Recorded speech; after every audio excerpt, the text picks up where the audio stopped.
kumba yow yaa waral lii Ñas jaaraama Maam Khalifa Ñas kumba yow yaa waral lii Ñas jaaraama Maam Khalifa Ñas kumba yow yaa waral lii Ñas jaaraama Maam Khalifa Ñas kumba yow yaa waral lii Ñas jaaraama ak lu xati yéen yéen a waral lii jaaraama ak lu xati yéen yéen a waral lii jaaraama Maam Khalifa Ñas kumba yow yaa waral lii Ñas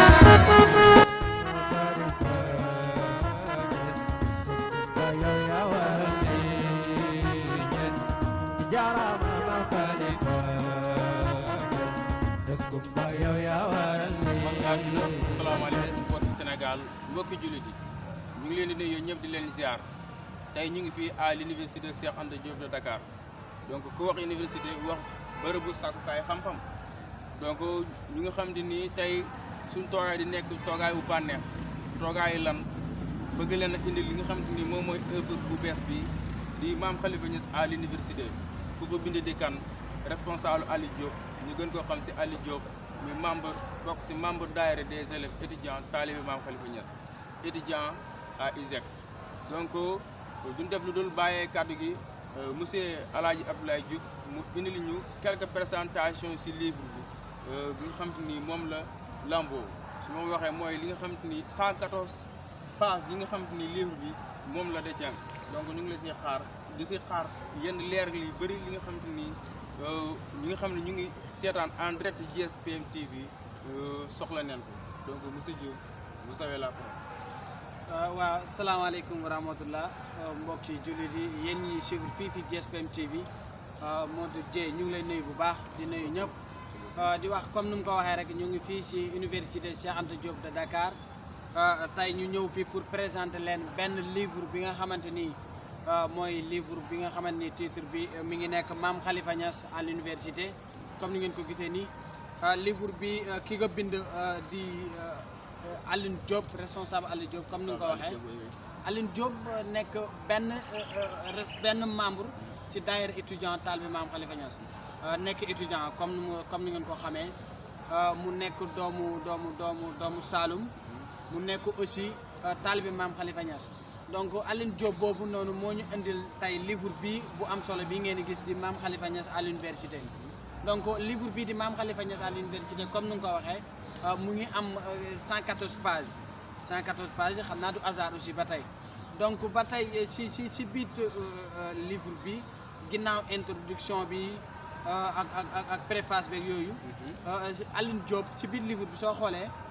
mi ngi fi indi xataay du Maam Khalifa Niass yi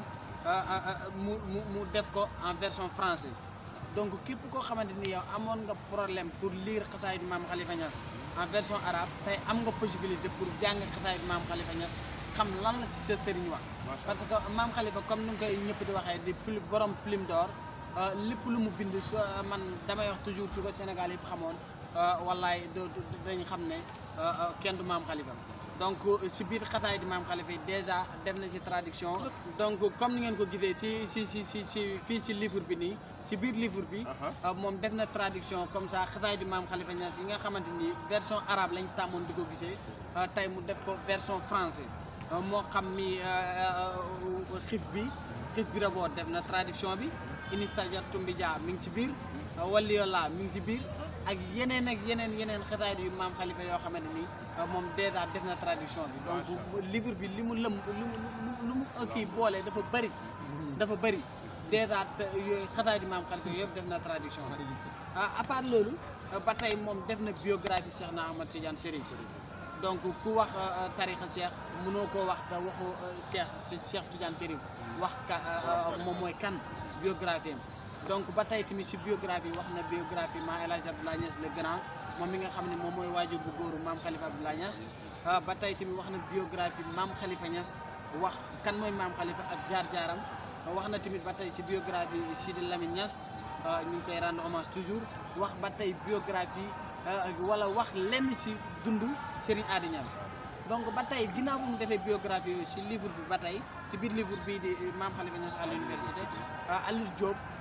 wax na xamal nañu fii ci biir livre bi en version française ba tey naka la tijaan bi gën a mën a xamee ay règlement comme ça les 23 règles yi nga xamante ni bépp tijaan war nga ko xam bépp tijaan boo xam ne yaa ngi ci biir tarixa bi war nga ko mën a xam ni 23 règles yi naka la ñuy defee wasifa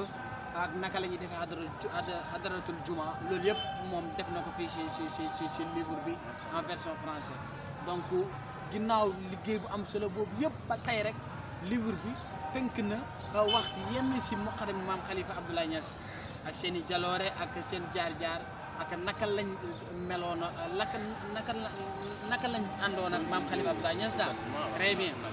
naka lañ àndoon moo xam Cheikh Modou Khali Mbaye di Taïba Mbaye moom d'ailleurs sax moom auteur bi foofu la dëkk Taïba Mbaye donc kon suñu waxee ci Cheikh Modou Khali Mbaye donc lu ñu wax da koy xam day nekk boobaa en parlant de connaissance de cause wala en parlant ci li nga xam ne yow da nga ko dund wala da nga ko fekk wala ñu wax la nga gis ba tey wax na ci muqaddam Mame Khalifa ci tafsir Moustapha Thiam fële sa Fouta wax na ci moom ak waa Mogo ak yeneen muqaddam yu bëri cité na leen fii donc mu doon lu am solo loo xamante ni daal version français la donc képp koo xamante nii da nga amoon problème pour lire xasaayid Mame Khalifa tey moom mën naa ne mën nga commencé tey dès maintenant di réviser xasida Mame Khalifa Abdoulaye Niass. merci beaucoup monsieur Abdoulaye Diouf. su ma déggee say wax daal jot na ñu xam kan mooy Khalifatul Aziz Mohamed. donc yaakaar naa yomb na pour ñu xam ko. livre yi yaa ngi fii ñu ngi bind en arabe yii ñu ngi bind en français soo mënta lire arabe mën ngaa lire français donc daal te livre bi su ma déggee surtout comme noo ko waxee rek xasidaay Mame Khalifa Niass yëpp xaju si livre mais dañoo jël si xasida yu ne ñu jël fa quelques points wax fa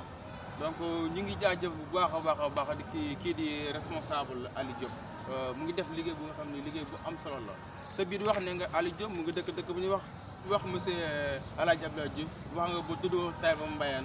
dëkku Cheikh Mamadou Khali Mbaye yaakaar naa su ma juum Aliou Diop comme noo ko waxee fa la dëkk di auteur bi donc loolu fierté la si doomu Taïba Mbayeen fierté la si waa Saloum fierté la si Kaolack fierté la tamit si bépp taalibe Mame Khalifa Niass parce que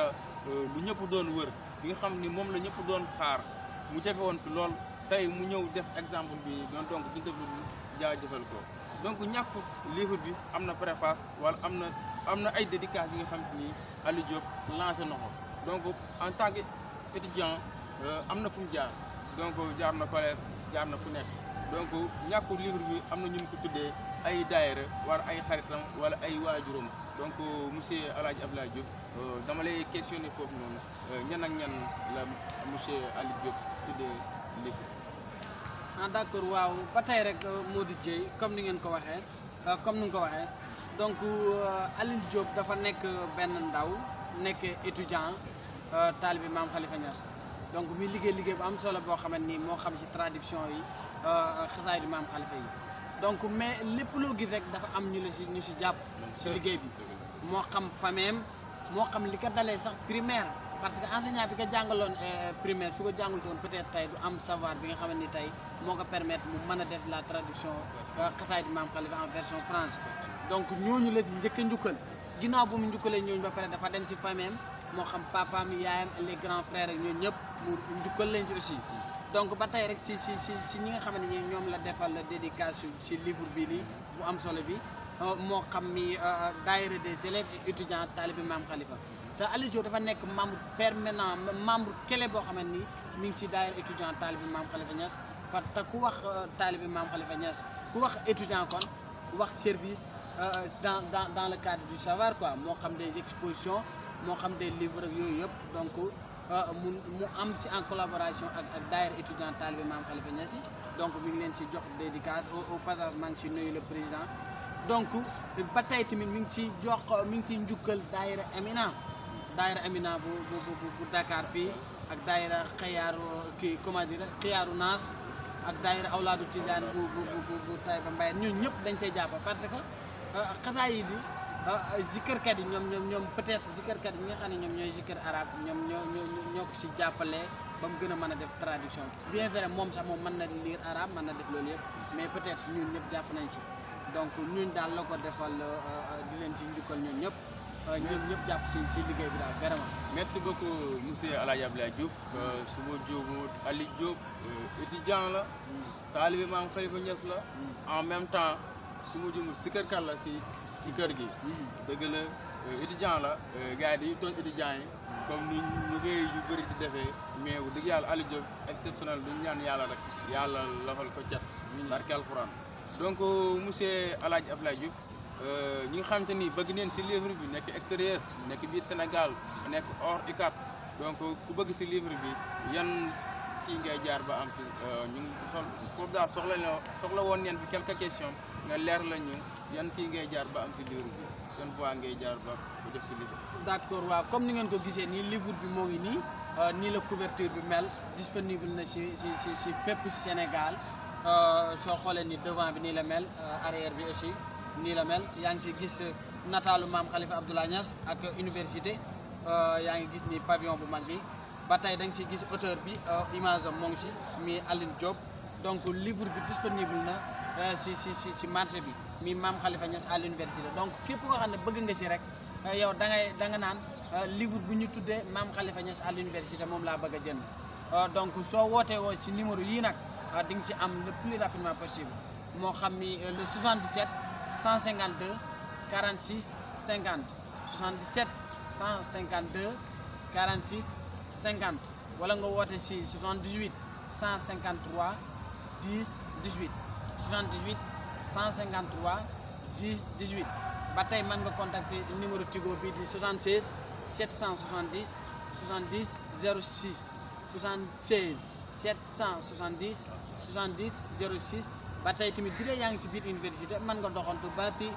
pavillon U chambre 31 rek soo fa demee di nga am livre bi incha allah. merci beaucoup monsieur El Hadj Abdoulaye Diouf yaakaar naa ne questions yi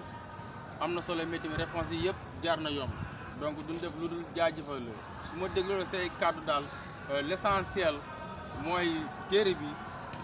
gannaaw bi ko Aliou Diop bindee xasida yi nga xam ni moom la làmboo bëri na muy comme noo ko waxee xiif xaaja saw xaa wali yolla temps fi ak yeneen ak yeneen yaakaar naa projet bi yemul foofu mu ngi si yeneen liggéey yi nga xamante ni mu ngi si di continuer parce que incha allahu rabbi d'après